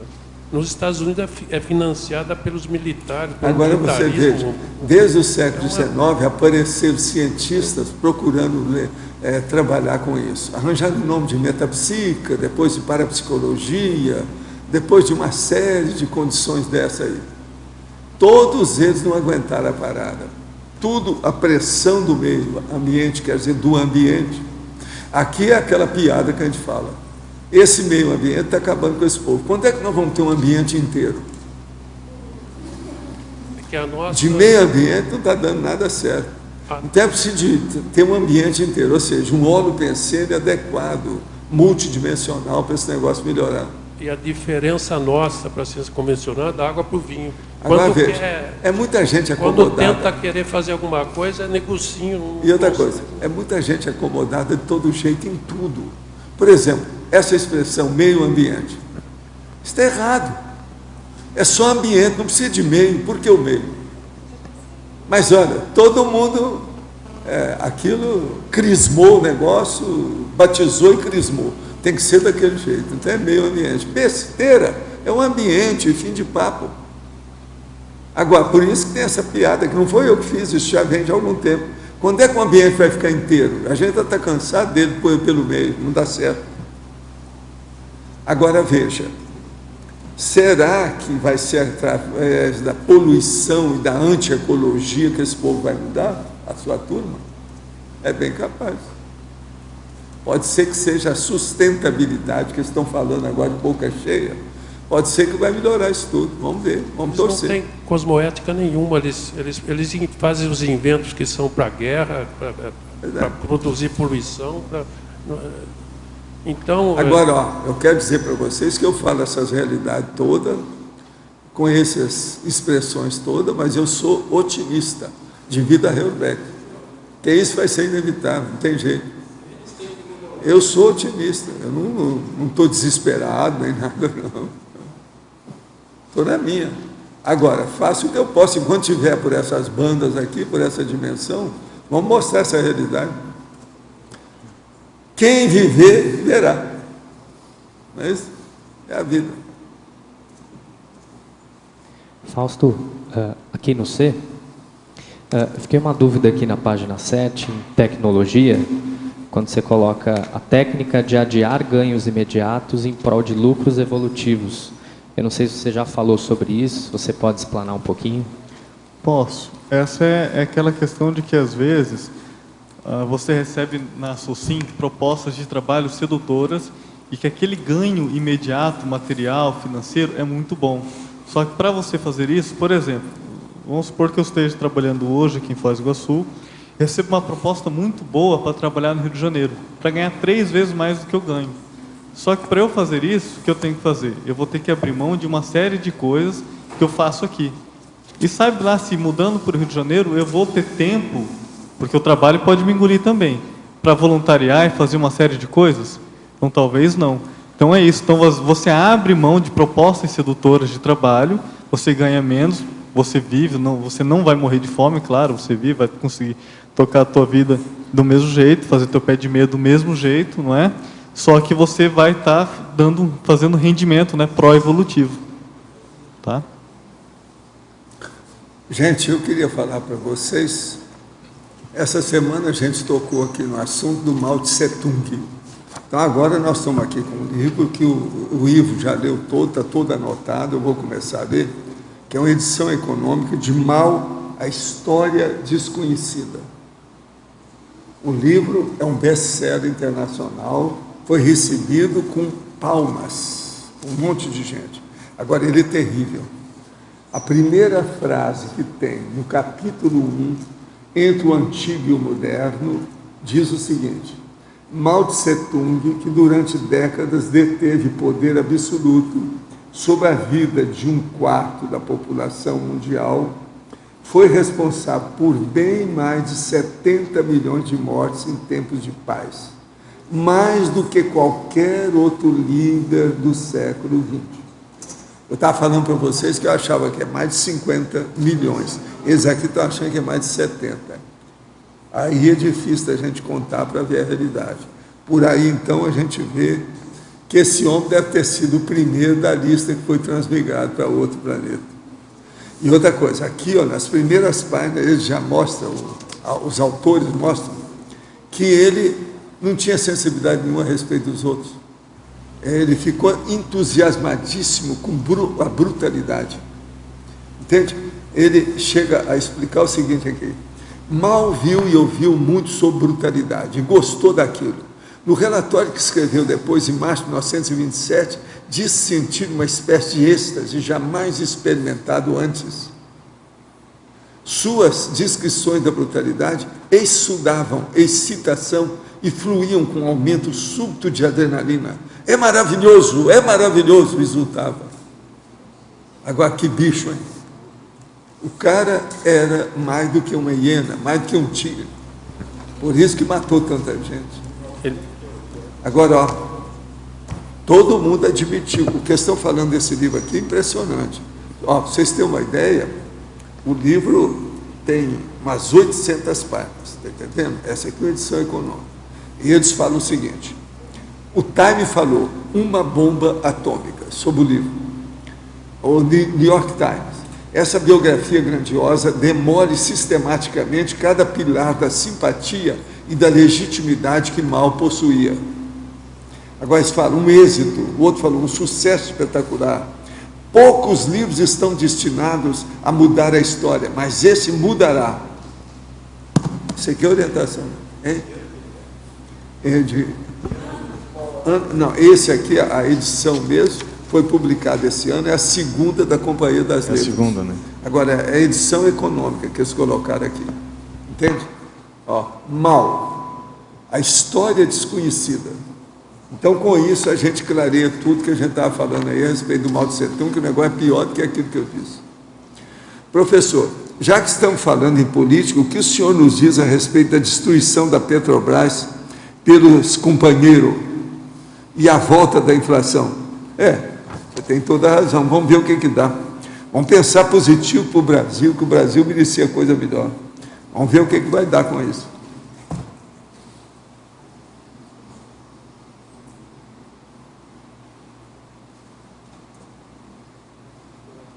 A questão lá do Mao, naquela época lá da Guarda Vermelha, que foi a época pior, é que eles mataram mais gente. E tinha esse grupo dos Muita quatro. gente eles mataram fazendo as pessoas morrer de inanição, você sabe, né? Então, morrer de fome.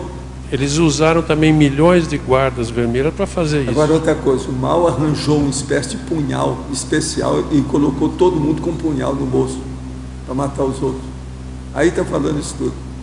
Um punhal, ele ficou fascinado com o punhal que arranjaram lá, que é diferente dos outros, para matar rápido.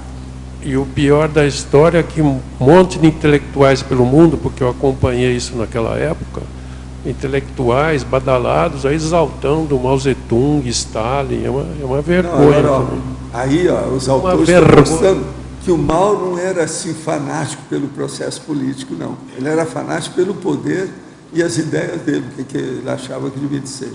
Por exemplo, os camponeses, desde o início ele era contra os camponeses, tudo, não era a favor, não. O cara é muito pior do que os outros todos que eu já vi. O Pol Pot é um santo perante esse cara, entende? Que era um dos piores que eu vi aí. Pol Pot, ditador, matou o genocida. Mal não é fácil. Agora, por isso que é que eu falei que precisava, logo depois da Europa, ia ter que trabalhar na China. Vocês estão entendendo por quê? Aí está o negócio. Alguma coisa deve ter melhorado. Tá? Esse livro aí deve explicar. Tinha um culto à personalidade, a Stalin, Mao, coisa de louco, era um deus. Mas isso aí é fichinho, né, para ele. Então, o negócio é matar 70 milhões de pessoas. Presta atenção. Gente, são vários países. A população de vários países. É como se eles terminassem, vários países tirassem do mapa da Terra. Mesma coisa. É gente. Ele não matou mosquito, nem barata. Gente. 70 milhões, presta atenção. Isso nunca houve na história humana. É o pior genocida de toda a história da humanidade. É o Mao Tse Tung.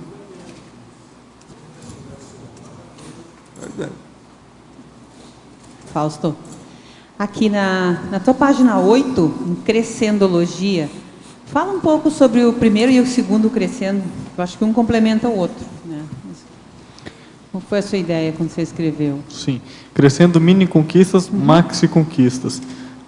Pensando aqui no rendimento, são conquistas pequenas, não é? Que vão se somando, e aí depois, quando você vê o resultado lá na frente, é muito grande. Vamos dar um exemplo. Lembra quando eu falei da insatisfação evolutiva, não é? Então você vai tendo conquistas pequenas, em tese, tá? Não quer dizer que é pequeno, porque escrever um verbete não é conquista pequena. Mas você escreve um verbete, 2, 3 livros, GESCOM, e de repente você escreve uma mega GESCOM, né? Uma maxi conquista, não é? As pensatas do Valdo que você pode escrever. Por dia você escreve 2, 3, 4 pensatas. Cada vez mais você vai melhorando, você vai percebendo cada vez mais o amparo. Aí no final do ano você tem um livro. São mini conquistas diárias. No final do ano você forma um livro. Isso teria a ver com o segundo crescendo também, que você colocou ali o crescendo um déficit, ressarcimento e moratória. Não sei tem se sim. É por aí também. Nesse caso, é aqui que eu penso. Eu ressomei com déficit, não é? Então eu tenho uma quitação para fazer, não é? E aos poucos eu vou fazendo o ressarcimento e vou quitando esses meus débitos, não é? E aí vem a moratória pelo mérito dessa quitação, desse ressarcimento. Não é? Mas tudo penso que é prioridade, é interassistência. Uma coisa que eu sempre penso, quando a fogueira sobe muito, quando o fogo esquenta, eu lembro que eu tenho uma Proex. Eu penso, nossa, eu tenho uma Proex. Daí isso para mim tem muito impacto, muito impacto. Daí eu priorizo o foco. Isso tem a ver também com o paradoxologia lá embaixo, que você colocou o primeiro da condição do pouco material efêmero para alcançar o muito consciencial permanente. Esse pouco material seria o mínimo necessário que se É mínimo necessário para você conseguir tocar a tua Proex, né? Não tem jeito, não dá para negar. A gente tem hoje nós temos muita fartura, não é? Em outras vidas você já pode ter tido também muita fartura. Então, para você ser completista, digamos que você não precisa dessa fartura toda, mas você precisa de um mínimo necessário para ter condições de subsistência, condições de produzir intelectualmente, mental-somaticamente, energeticamente, condições de fazer desassédio. Uma das coisas que eu penso do ponto de vista financeiro, o financeiro pega muita gente, porque assedia. Então, se a pessoa não tiver um pé de meia financeiro, ela não vai conseguir também fazer um desassédio em alto nível. Sim. Professor Valdo, obrigada. Então. Aqui na página 7, no primeiro parágrafo, o senhor trouxe aí a última pensata, a loucuras persuasivas. O senhor poderia trazer mais exemplos, além do exemplo que o senhor trouxe aqui do livro, das loucuras persuasivas? A loucuras persuasivas, olha o Mao Tse Tung. Isso. Como é que ele conseguiu empalmar aquele monte de gente para matar os outros? Isso é que é loucura. Convenceu todo mundo sobre isso. Olha só os políticos do Brasil. Olha o Lula. Nunca, em tempo algum, em lugar nenhum, nesse país, aconteceu isso. Olha o que é que deu aí. Ele ajudou um monte de gente, mas em compensação a mesma coisa. O Mao Tse Tung também ajudou um monte de gente. Mas daí? E o mensalão, onde é que fica? Nunca, em tempo algum, uma pessoa deixou de ver as coisas tanto igual Lula. Não via nada. Então, veja, há loucuras persuasivas. Persuade. Agora, a lucidez significa evolução. Logo em seguida está aí. O negócio é a lucidez. Agora, com esse poder de persuasão, é mais sério ainda. Se a pessoa Outra tem coisa, esse poder, essa força... Vocês, por exemplo, eu não pretendo persuadir ninguém, nem convencer ninguém. Eu informo, pega ou larga, ou senão eu me esqueça. Esse é o caminho. A gente tem que ser bem realista, pragmático, objetivo. Não tem por onde. Agora veja, tem que ser pragmático do ponto de vista evolutivo, e não pragmático igual o Mao Tse Tung. Ele era pragmático, mas estava matando todo mundo e liquidar com o assunto. A gente não pode fazer isso. Isso é errado. Ele era pragmático. Aí os autores estão falando que ele era muito pragmático, de acordo com as ideias dele. Bem prático. Essa loucura, ela contamina as massas, porque esses hiperditadores e danados de ruim são todos populares. É o exemplo do Lula. Não, e o problema já é teve esse. gente por aqui que defendeu o Lula, dizendo, não, ele é popular, e daí? Se popularidade... Mas agora, aqui, ó, existe aquele princípio que eu chamo o seguinte: você vai examinar a sociedade humana atual, ela é uma sociedade patológica. É muita coisa mais alterada do que positiva.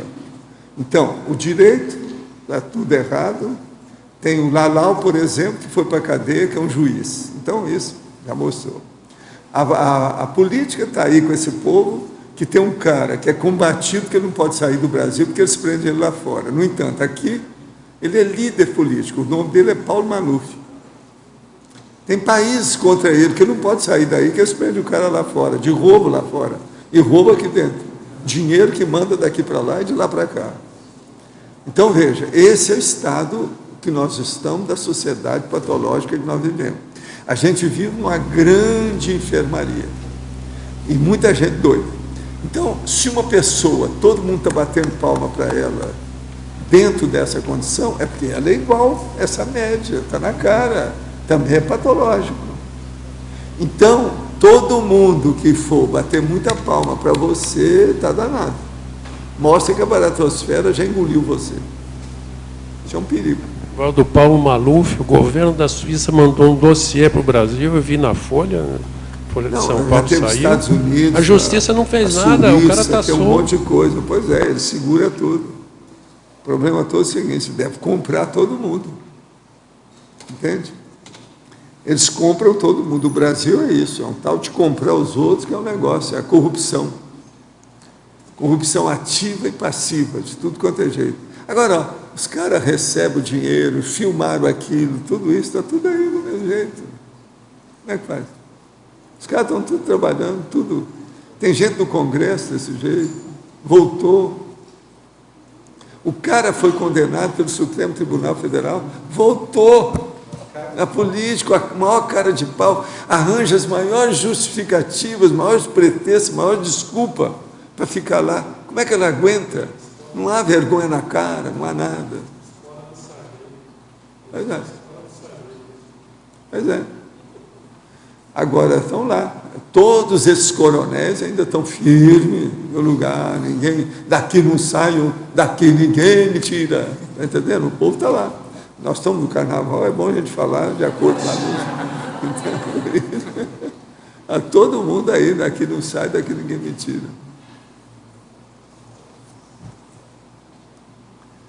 Hoje é o domingão, é o domingo cheio do carnaval. O negócio é sério. Agora, carnaval, gente, vocês já viram criança, né? Criança, quando está alegre, começa a pular, não faz isso? É o carnaval, olha lá. Hoje, você liga a televisão que você vê aquela porção de adultos, crianças, todo mundo pulando.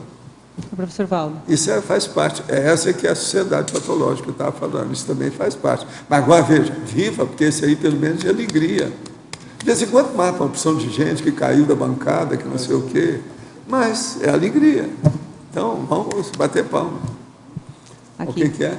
Não, é só sobre a corrupção. Se eu for analisar a situação que aconteceu agora há pouco em Santa Maria, a quantidade de corrupção que tem por trás, em todas as casas fechando, 27 em Curitiba, várias aqui em Foz. Então, a corrupção, parece que é um vírus que vai comendo pelas beiradas tudo. A hora que a corrupção vem da cabeça, que é a presidência da República, toda ela pega tudo por baixo. Se o vértice está corrompido, pega toda a contaminação, você está entendendo? A podridão volta para a base da pirâmide, é assim.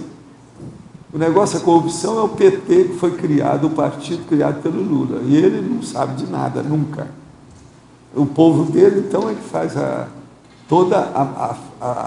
as falcatruas e maracutaias. Então, você já sabe, isso contamina tudo, é o contágio geral.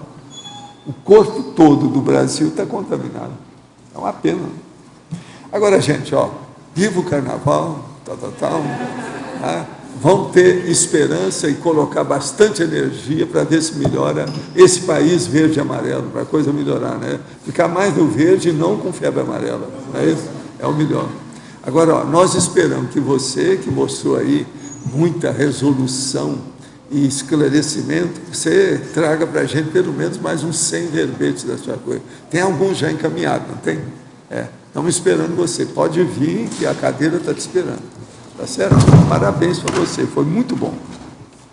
Os nossos comerciais, por favor. Obrigada. As pontuações da tertúlia de hoje foram 140 assinaturas no livro de presença, 34 perguntas presenciais, 12 perguntas respondidas online. Hoje temos 5 recados. Sandra, audiobook, Projeções da Consciência, Alexandre, SP3, Rodrigo, curso Riscomania, Lindomar, debate, CAEC e Melissa, Assistenciologia. E antes, os amigos da Enciclopédia. Boa tarde a todos. Nós queremos destacar aqui a todos os teletertulianos e tertulianos que o programa Amigo da Enciclopédia hoje tem 480 assinaturas ativas. Todo esse recurso ele atende hoje às despesas de manutenção e da operação do dia a dia do tertuliário, do Holociclo, da Holoteca e da produção da Enciclopédia da Conscienciologia. Nós temos necessidades de investimentos, de melhorias que demandam aí uma quantidade de 600 amigos da Enciclopédia. Então, nós temos aí uma meta bem alta para ser atingida. Então, a gente convida a você ainda que não é amigo da Enciclopédia, que deixou de fazer assinatura, deixou de renovar a assinatura, para fazê-lo se tiver nos seus planos, dentro das suas possibilidades, que é muito importante para nós, para manter todos esses custos que nós temos aqui no campus do CAEC. Então, esses recursos são administrados pelo CAEC, integralmente aplicado nessas atividades, está certo? E a gente está fazendo a gestão disso e acompanhando com muita transparência para que a gente possa dar sequência a esse trabalho e à produção da Enciclopédia da Conscienciologia. Então, você liga na recepção do CAEC, no 45 35 25 26 52, e você renova a sua assinatura ou faz sua assinatura com cartão de crédito rapidamente, ou pelo site do Programa Amigos, www.enciclopediaconscienciologia.org. E o pessoal que está aqui em Foz, na recepção do CAEC, você vai lá pessoalmente e rapidamente você faz também a sua renovação ou adesão ao Programa Amigo da Enciclopédia. Obrigado. Boa tarde a todos. Nós estamos aqui para divulgar um lançamento da Editares em parceria com o Comunicons.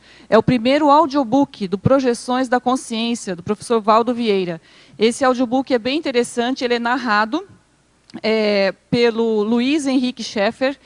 As pessoas que já escutaram gostaram muito, e ele é interessante para quem tem a deficiência visual, para quem é cego, ou para quem quer fazer o maior rendimento evolutivo, lendo, na verdade, trabalhando no seu computador e escutando, né, o audiobook, você pode fazer uma multitarefa. Então, para quem estiver interessado, pode adquirir pelo Shopcons, né, www.shopcons.com.br, ou na livraria Epígrafe. Obrigado. Boa tarde a todos e todas. Estamos aqui para convidá-los para o próximo ECP3 a ser realizado aqui em Foz do Iguaçu, nos dias 19, 20 e 21 de julho, no Hotel Rafaim Palace. O EPICON será o professor Hernando de Leite. O valor da inscrição do curso é de R$1.000 e esse valor pode ser parcelado em até 10 vezes. A inscrição você pode fazer diretamente pelo site www.ecp3.com.br. É importante a gente ressaltar que o ECP3 é uma grande oportunidade de convidarmos amigos e parentes para experimentarem campos energéticos assistenciais. Haja visto que o ECP3 é um curso que não tem pré-requisitos. É também uma grande oportunidade para que cada um de nós assine energeticamente na materialização de mais um campus da CCCI, o campus de Invexologia. Haja visto que todos os recursos integralmente do ECP3 serão aplicados na construção de um salão multiuso, que é a primeira etapa da construção do plano piloto do campus de Invexologia. Contamos com você. Obrigado.